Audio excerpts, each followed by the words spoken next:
അവൾ നമുക്ക് പറ്റുന്ന രീതിയിൽ എല്ലാവരെയും സഹായിക്കുമായിരുന്നു. അങ്ങനെ അവൾ സ്കൂൾ വിട്ട് വരുന്ന സമയത്ത് ഒരു അധികം പ്രായം ഒരു അപ്പൂപ്പൻ റോഡ് ക്രോസ് ചെയ്യാൻ ഭയങ്കരമായിട്ട് കഷ്ടപ്പെടുക. കുറേ വണ്ടികളൊക്കെ ഇങ്ങനെ പാസ് ചെയ്ത് പോകുന്നുണ്ട്. പക്ഷേ പാസ് ചെയ്ത് പോകുന്നതുകൊണ്ട് ഇങ്ങനെ റോഡ് കിടക്കാൻ ഭയങ്കര കഷ്ടപ്പാടായിരുന്നു.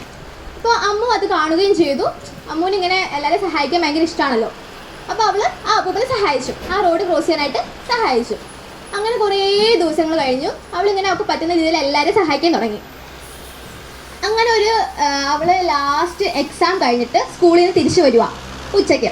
അപ്പോൾ ഇങ്ങനെ ആ ഒരു സമയത്ത് ഇങ്ങനെ ഭയങ്കരമായിട്ട് ആ ഒരു റോഡിൽ ഭയങ്കര തിരക്കായിരിക്കും. ഉച്ച സമയമൊക്കെ ആയതുകൊണ്ട് വണ്ടികളുടെയൊക്കെ ബഹളമായിരിക്കും.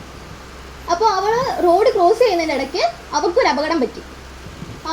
അപ്പോൾ കുറേ ആളുകൾ അതിലൂടെ പാസ് ചെയ്ത് പോകുന്നുണ്ട്. പക്ഷെ ആരും അവളെ ഇങ്ങനെ അപകടം പറ്റി കിടക്കുന്നത് ആരും ശ്രദ്ധിക്കുന്നില്ല. ആ സമയത്ത് ഈ ഒരു അപ്പൂപ്പൻ, അന്ന് അവൾ സഹായിച്ച അപ്പൂപ്പൻ അങ്ങോട്ട് വരികയാണ്. എന്നിട്ട് ഇവളെ അപകടം പറ്റി ഇവളെ ഒരു ഹോസ്പിറ്റലിൽ എത്തിക്കുക, അവൾക്ക് വേണ്ട സഹായങ്ങളെല്ലാം ചെയ്തു കൊടുക്കും. അങ്ങനെ ഈ കഥ ഇവിടെ അവസാനിക്കുകയാണ്. അപ്പോൾ ഇതിൽ നിന്ന് നമുക്ക് മനസ്സിലാക്കാൻ പറ്റുന്ന എന്താ, കാരണം നമ്മുടെ ജീവിതത്തിൽ ഒരു അത്യാവശ്യമായൊരു കാര്യമാണ് നമ്മളെല്ലാവരെയും സഹായിക്കണം. നമുക്ക് പറ്റുന്ന രീതിയിൽ എല്ലാവരെയും സഹായിക്കുക. എന്നാലേ നമുക്ക് ഒരു അപകടം പറ്റുന്ന അല്ലെങ്കിൽ ഒരു അത്യാവശ്യ സമയത്ത് നമ്മളെ ആളുകൾ സഹായിക്കത്തുള്ളൂ.